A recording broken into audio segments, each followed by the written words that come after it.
O site Antagonista trouxe ontem a informação da compra de uma mansão em Brasília pelo Flávio Bolsonaro e sua esposa, quase 6 milhões de reais. Obviamente, quando você olha assim, a priori fala, bom, tá bom, onde é que está a notícia? Né? Se ele tem dinheiro para comprar, tá tudo certo. E como houve repercussão, inclusive algum incômodo até nas Forças Armadas, pelo momento, né? Um momento inadequado, quer dizer, vira mais uma fonte de pressão para o governo e, ao mesmo tempo, uma preocupação geral com a situação de milhões que estão alijados do sistema produtivo, que estão fora do sistema produtivo, que estão sem renda e muita gente sem comer, etc. Mas não se trata nem disso. Né? A rigor, não é esse o problema.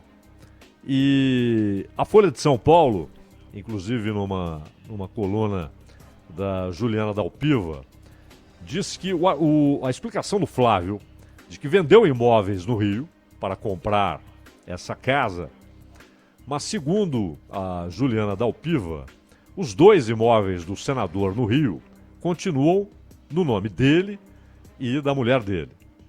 Portanto, não parece ter sido essa a fonte. Mas insisto, o sujeito pode ter dinheiro para comprar, ele vai lá e compra e convenhamos, não é? Isso não deveria ser notícia. O problema não está na compra em si, mas no que precede essa compra. Ou seja, esses caras são políticos, vivem do salário que recebem como políticos, não é?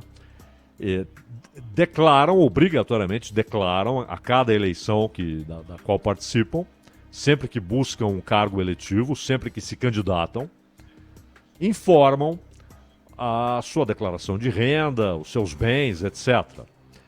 Tornou-se comum, banal, um certo descompasso entre a declaração e a realidade. E não acontece nada. E tornou-se também algo que vai como nota de rodapé no noticiário, o rapidíssimo enriquecimento de alguns que entram na vida pública. Com salários, inclusive, que são bons, dependendo do cargo. Um senador, por exemplo, recebe bem, um deputado estadual lá no Rio recebe bem. Aliás, recebem muito mais do que deveriam, porque não é só o salário, né? Você tem N auxílios, aqueles penduricalhos todos, como há no judiciário, né? Os juízes ganham ótimos salários, mas o problema é que não ficam só nos salários, mas nos penduricalhos, nos acréscimos.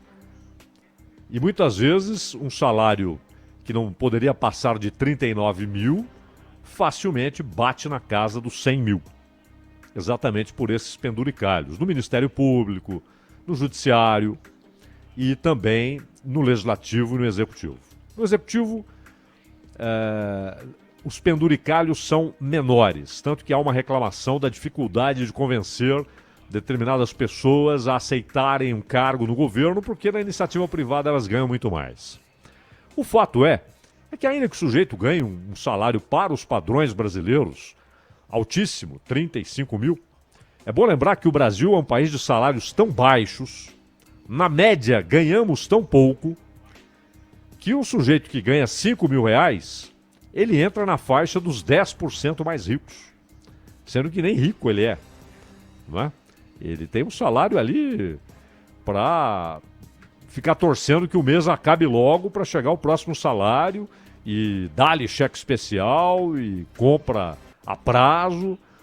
A dificuldade de pagar todas as contas, principalmente quando tem filhos na escola ou netos na escola, não é moleza. Plano de saúde, né, que é essa facada com autorização da ANS, né, aqueles reajustes gigantescos. Então um cara que ganha 5 mil, financeiramente, a vida dele é o aperto constante, é tentar pagar as contas. E, claro, os que ganham 3, 2, o salário mínimo, lutam pela sobrevivência. Uma luta feroz, difícil pela sobrevivência. Mas no Brasil o salário médio é tão baixo que o sujeito ganha 5 mil e é é colocado numa faixa ali dos 10%. Só que, claro, há aquele 1% que aí sim, aí você está falando de milionários e até alguns bilionários. Na casa dos 2 dígitos, esse número de bilionários. Mas se o cara se enriqueceu com o trabalho, com a oportunidade, com a visão, tá tudo bem, não é? Ele se enriqueceu com o esforço dele ali na iniciativa privada. Se ele não teve benesses do governo, benesses indevidas, se ele não prejudicou ninguém, não roubou ninguém, é o trabalho dele. Perfeito, tá tudo certo. Agora, o salário que se paga para um político, embora altíssimo para os padrões brasileiros, mesmo em alguns casos você tem mesmo vereadores, tal, ganhando um salário muito acima, muito acima da média nacional. E às vezes em municípios que não tem nem cabimento que eles tenham de pagar aquele salário para 9 sujeitos. E as grandes cidades com 55, 50, 45 vereadores. Salários altos. Na Câmara dos Deputados, o salário é mais alto. Na Assembleia Legislativa do Rio de Janeiro, por exemplo, imagino que o salário seja muito bom. E no Senado, o senador ganha um bom salário. Mas não para o cara ficar rico, não é? Então o problema não é o sujeito chegar lá e comprar uma mansão. Se ele tem dinheiro para isso, que ele compre 3. Que ele compre 5. Tem dinheiro para isso? O problema é dele, não é? Tomara que ainda faça reformas para empregar gente lá, empregar trabalhadores, mão de obra que está precisando de emprego na construção civil. Não é esse o problema. A questão é que no caso específico de um senador, que foi há pouco deputado estadual, até 2018 era deputado estadual, mesmo o salário sendo altíssimo para o padrão brasileiro, não é suficiente para o cara ficar rico. Não é. Não é? E aí, a notícia não está na compra, a notícia está naquela investigação parada sobre desvio de dinheiro público na Assembleia Legislativa do Rio de Janeiro. Porque muitas vezes o nome rachadinha, né? Aliás, no Brasil você tem rapidamente esses nomes, essas alcunhas, né? Esses apelidos até para operações, geralmente boas sacadas, né? Rachadinha é uma ótima sacada. Mas quando o noticiário também trata rachadinha, parece até uma coisa inocente, né? Sem grandes consequências, quase amistoso, né? Rachadinha. Mas é desvio de dinheiro público. É desvio de dinheiro público. Isso é fácil de resolver? Basta, e eu insisto aqui nesse troço, porque lamentavelmente isso não é nem discutido em Brasília, mas o certo seria um corpo de técnicos que seriam, então, os assessores dos parlamentares. Não seriam pagos pelos parlamentares, que na verdade não pagam com dinheiro do próprio bolso, mas com dinheiro público. Aí está o problema. Se o sujeito tirasse o dinheiro do bolso para pagar o salário, ele que contrata 600. Problema dele. Mas é dinheiro público. E quando há a tal rachadinha, é desvio de dinheiro público, porque aquele parlamentar fica com muito mais dinheiro do que tem direito. É dinheiro público, e dinheiro público você tem de explicar cada centavo. Cada centavo tem de ser explicado para onde vai, por que vai, está pagando o quê, está adquirindo o quê, está comprando o quê, que serviço está sendo adquirido. É dinheiro público. A obrigação de quem usa é explicar para o público o que é feito com a res pública, com o dinheiro do tesouro, com o dinheiro do povo, com o dinheiro daqueles que são pagadores de impostos. Então é desvio de dinheiro público, a tal rachadinha. Você fica com dinheiro que não é seu, e é dinheiro público. E não é que o assessor fala, pô, esse cara é tão bom, eu gosto tanto das ideias políticas dele, que eu vou ajudá-lo, ó, tá aqui, metade do meu salário. Mas não é isso. Já é previamente exigido. Vai trabalhar aqui. Vai ter um emprego legal. Às vezes não precisa nem vir aqui, viu? Pode pescar. Mas no fim do mês, quero 30%, quero 40%, quero 50%. E é dinheiro público, é desvio de dinheiro público. E parece uma fonte insignificante de recursos excepcionais indevidos, mas não é. Quando se observa que isso pode chegar a 3 milhões, 5 milhões, 6 milhões depois de um período, é muita grana. E no caso do Flávio, não é só o Flávio, inclusive o presidente da Assembleia lá, o Siciliano, que é do PT, também foi acusado de rachadinha. E não acontece nada. E no caso do Flávio Bolsonaro, claro, são mais de 2 anos em que a investigação se tornou pública e a denúncia veio a público, porque a investigação é anterior, é óbvio, você não faz isso da tarde para a noite.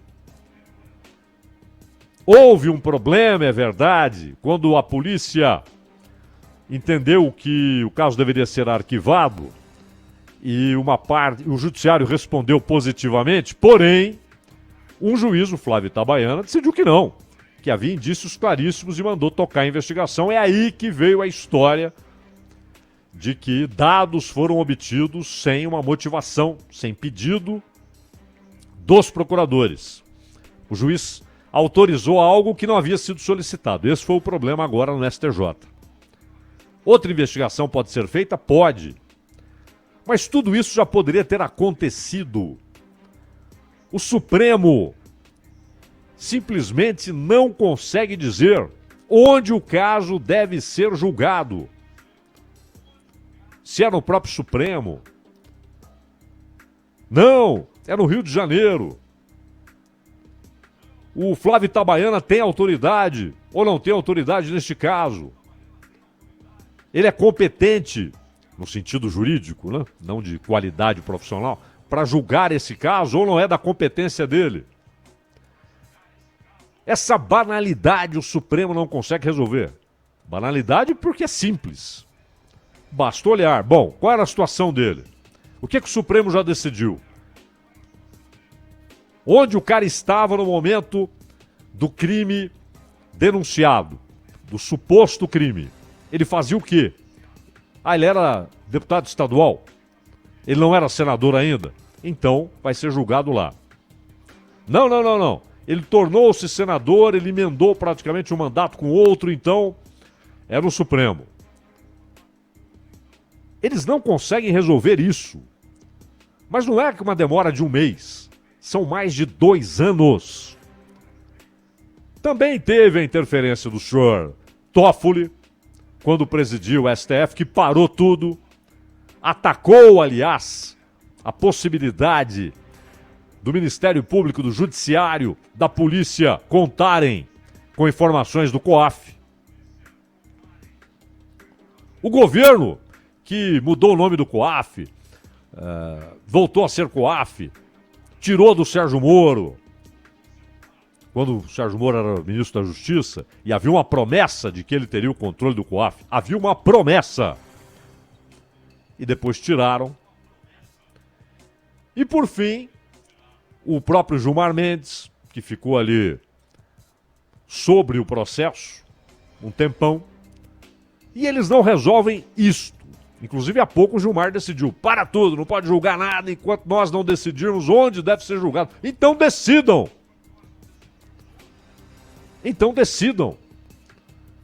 Porque, é claro, aliás, no caso dessa mansão aí, houve inclusive financiamento de um banco, não é? Um banco lá de Brasília. Banco lá de Brasília, cujo dirigente é ligado ao Rocha, o governador do Distrito Federal. Que, aliás, hoje foi muito mal educado com o Caiado, né? Porque o Caiado está reclamando que o Ibanez Rocha fechou o Distrito Federal na divisa com Goiás. E considera que isso é uma aberração. E o Ibanez Rocha reagiu com ataque pessoal, negócio baixo, lamentável. Mas, de qualquer maneira, o que se espera Vamos esclarecer? Vamos esclarecer. A mansão, um sujeito comprar uma mansão, se ele tem dinheiro para isso, tá tudo bem.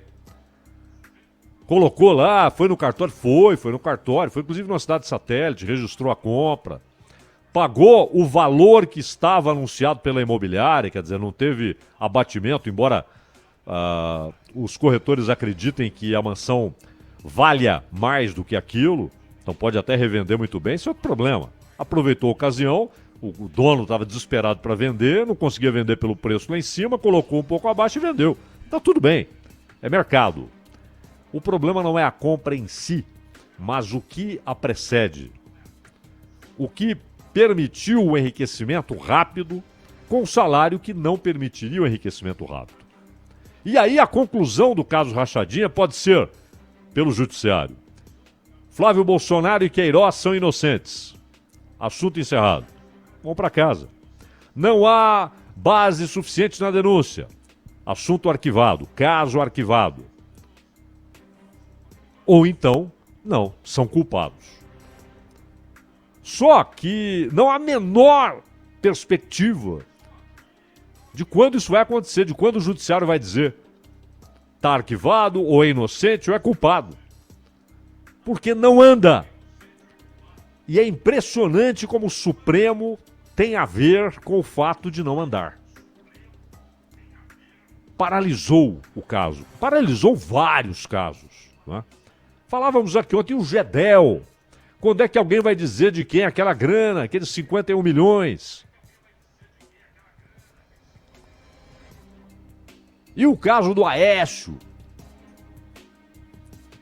E afinal de contas, o caso do próprio Lula, com 2 condenações em 2 instâncias, uma com pinta de que será anulada inteiramente, que é o caso do Triplex, porque a segunda turma tende a dizer que o Moro agiu de maneira suspeita e ilegal, e a suspeição do juiz anulará tudo, inclusive é óbvio a segunda condenação, que não pode existir se a primeira foi anulada.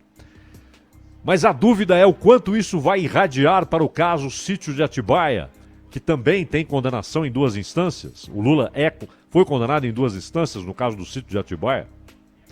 Prevalecerá a posição da defesa de que Gabriela Hart, a juíza do caso de Atibaia, ao usar trechos inteiros da sentença de Sérgio Moro, estava também contagiada pelas ideias de Sérgio Moro e também teria sido dirigida por procuradores, conforme aparece lá na Vaza Jato, não muito claramente, mas isso vai acontecer.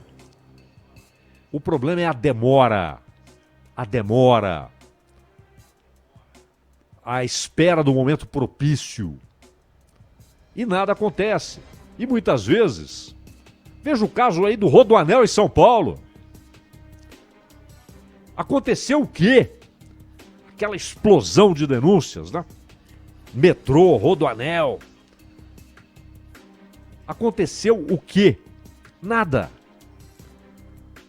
Sumiu o caso? Não. Parou. Foi paralisado. Ficou suspenso no ar. Por ação do próprio judiciário. E muitas vezes por obra do principal tribunal, da principal corte, a Corte Suprema. Em alguns casos, rapidíssimos, ágeis. Em outros, que demore décadas, até não existir mais o que ser julgado. Prescrição, o sujeito morreu. Outro dia julgaram um caso que foi movido por uma ação da Princesa Isabel. Uma ação movida pela Princesa Isabel recebeu sua sentença definitiva em 2020. Quer dizer, prova mais óbvia da lentidão do judiciário. O problema é que ali era uma discussão a quem pertence o Palácio Guanabara, nada urgente. Mas Flávio e Queiroz praticaram ou não rachadinha, desviaram ou não dinheiro público. Foi só o Queiroz e o Flávio não sabia, como alegou o Queiroz, mas ao alegar já disse que houve. Não colocou em discussão se houve ou não o desvio, apenas disse que ele conduzia a canoa. E o Gedel. E os muitos acusados lá na história do Paulo Preto, do Rodoanel de São Paulo, da Dersa, as coisas não andam. Ficam paralisadas, caem no esquecimento e em algum momento, décadas depois, aparece lá um livro a respeito. A prescrição muitas vezes é obtida rapidamente por essa demora.